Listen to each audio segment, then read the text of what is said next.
पावसाळ्याच्या पार्श्वभूमीवर आज पंचगंगा नदी घाटावर अग्निशमन व आपत्ती व्यवस्थापन विभागाच्या वतीने शोध आणि बचाव कार्याचे थरारक प्रात्यक्षिक सादर करण्यात आले.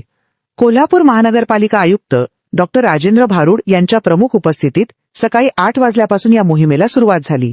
मुख्य अग्निशमन अधिकारी मनीष रणभिसे यांच्या मार्गदर्शनाखाली अग्निशमन दलाच्या जवानांनी मनपाकडे असलेल्या अत्याधुनिक साधनसामग्रीचे थेट सादरीकरण केले. यामध्ये पाण्यात बुडणाऱ्या व्यक्तीला रिमोट कंट्रोल लाईफ बॉय आणि लाईफ लाईन लांचरच्या सहाय्याने अत्यंत कमी वेळात सुखरूप बाहेर काढण्याचे थरारक प्रात्यक्षिक दाखवण्यात आले.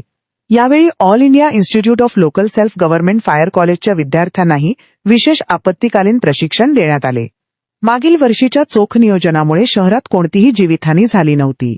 तोच आदर्श समोर ठेवून यंदाही कोल्हापूर मनपाची संपूर्ण आपत्ती व्यवस्थापन यंत्रणा सज्ज आहे. पश्चिम महाराष्ट्रात सर्वाधिक अत्याधुनिक आपत्ती व्यवस्थापन साहित्य कोल्हापूर मनपाकडे उपलब्ध असून नागरिकांनी प्रशासनाच्या सूचनांचे काटेकोर पालन करावे, असे आयुक्त डॉ. राजेंद्र भारुड म्हणाले.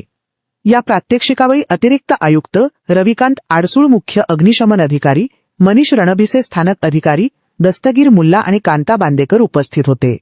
तसेच तांडेल किसन, पवार तानाजी वडर, विजय सुतार, प्रमोद मोरे, संग्राम मोरे, गिरीश गवळी, अभय कोळी, नितेश शिंगारे, सौरभ पाटील, रोहन लगडे बावडा, रेस्क्यू फोर्सचे स्वयंसेवक आणि अग्निशमन दलाच्या सर्व शूर जवानांनी या मोहिमेत सक्रिय सहभाग घेऊन आपले कौशल्य सिद्ध केले.